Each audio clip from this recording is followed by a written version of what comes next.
Et s'il existait une méthode qui déverrouille une bonne partie de l'algèbre? Aujourd'hui, on va s'attaquer aux équations du premier degré.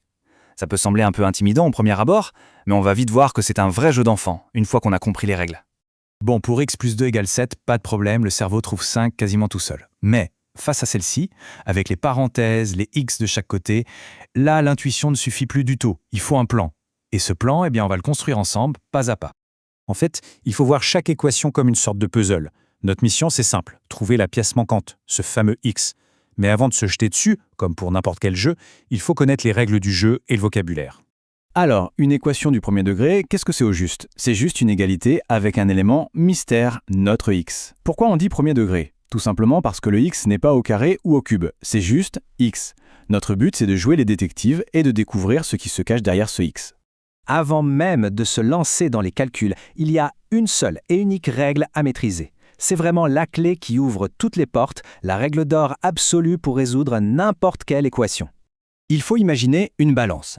Le signe égal, c'est son point d'équilibre. Pour qu'elle reste parfaitement stable, si on ajoute un poids d'un côté, on doit obligatoirement ajouter exactement le même poids de l'autre. C'est la règle à ne jamais oublier. Chaque manipulation doit maintenir cet équilibre parfait. Et nos outils pour jouer avec cette balance, c'est quoi? Ce sont les opérations inverses. L'inverse de l'addition, c'est la soustraction. L'inverse de la multiplication, c'est la division. C'est grâce à ces couples d'opposés qu'on va pouvoir, en quelque sorte, faire passer les nombres d'un côté à l'autre pour, à la fin, isoler notre x. Ok, maintenant qu'on a la règle d'or et les outils, il nous manque le plan d'action, une méthode systématique qui fonctionne à tous les coups. Et la voici, une recette toute simple, en 4 étapes. Cette méthode, c'est notre guide. Étape 1, si jamais il y a des parenthèses, on les fait sauter en développant. Étape 2, on met tous les termes en x du même côté. Étape 3, on fait pareil avec tous les nombres, mais de l'autre côté. Et enfin, étape 4, le coup de grâce. On divise pour que x se retrouve tout seul. À cette théorie, passons à l'action. On va voir comment cette recette de cuisine mathématique fonctionne avec de vrais exemples, étape par étape. Premier exemple, 5x plus 10 égale 2x moins 17. Le premier défi ici, c'est qu'on a des x des deux côtés du signe égal. Pas de panique, c'est exactement à ça que sert notre méthode. L'objectif, mettre tous les x à gauche. Pour faire disparaître le 2x qui est à droite, on applique son inverse. On soustrait 2x. Mais attention, règle d'or. On le fait de chaque côté pour garder l'équilibre.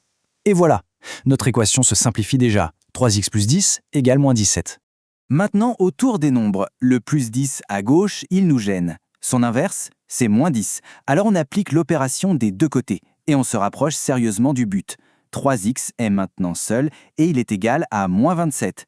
On y est presque. C'est la dernière étape. Pour casser le lien de multiplication entre 3 et x, on utilise son inverse, la division par 3. Des deux côtés, toujours. Moins 27 divisé par 3, ça fait moins 9. Et voilà, le puzzle est résolu, x est égal à moins 9. Allez, on passe à un deuxième exemple pour bien ancrer la méthode. Ici, on a un terme négatif en x, le moins 6x.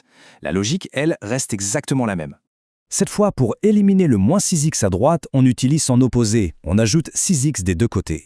La balance reste à l'équilibre et l'équation se nettoie d'un coup pour devenir 7x plus 2 égale 7. C'est beaucoup plus simple, n'est-ce pas? On continue notre rangement. On isole le 7x en déplaçant le plus 2. Comment? En faisant moins 2 de chaque côté. Il nous reste donc 7x égale 5. On n'est plus qu'à une seule petite division de la réponse. Pour trouver x, on divise par 7 des deux côtés. Et on obtient x égale 5 septièmes. Et oui, la solution n'est pas toujours un nombre entier, et c'est parfaitement normal. Une fraction, c'est une réponse tout à fait correcte. Allez, on s'attaque au boss final. L'équation avec les parenthèses qui nous posait question au tout début. C'est maintenant qu'on va utiliser la toute première étape de notre recette, qu'on n'avait pas encore vue en action. Priorité absolue, faire sauter ces parenthèses. Pour ça, on distribue le 2 à tout ce qui est à l'intérieur. Le 2 multiplie le 2x, ce qui donne 4x. Et le 2 multiplie le 1, ce qui donne 2. D'un coup, l'équation se transforme en 4x plus 2 égale 5x plus 1. Et ça, c'est un terrain qu'on connaît, on sait comment faire. Et on repart dans notre routine de rangement. On veut les x à gauche, donc on fait moins 5x des deux côtés. On veut les nombres à droite, alors on fait moins 2 des deux côtés. L'équation devient alors 4x moins 5x égale 1 moins 2. Après simplification, on arrive à moins x égale moins 1. Ça, c'est une petite astuce à connaître. Si l'opposé de x est égal à moins 1, alors x lui-même est tout simplement égal à 1. C'est une question de logique. Notre solution finale est donc x égale 1. Au final, on se rend compte que résoudre des équations, ce n'est pas de la magie. C'est une méthode. Il s'agit simplement de décomposer un problème qui a l'air complexe en une série d'étapes très simples et très logiques. Alors, si on devait tout résumer en 3 points essentiels, ce serait: primo, la règle d'or de la balance, on ne touche jamais à l'équilibre. Secondo, la recette en 4 étapes, c'est notre plan d'attaque infaillible. Et tertio, le but ultime du jeu, toujours isoler X. Avec cette clé en main, on n'a pas juste appris à résoudre des équations. En réalité, on a déverrouillé la porte d'entrée de l'algèbre. Les fonctions, les systèmes d'équations, tout ça devient beaucoup plus accessible.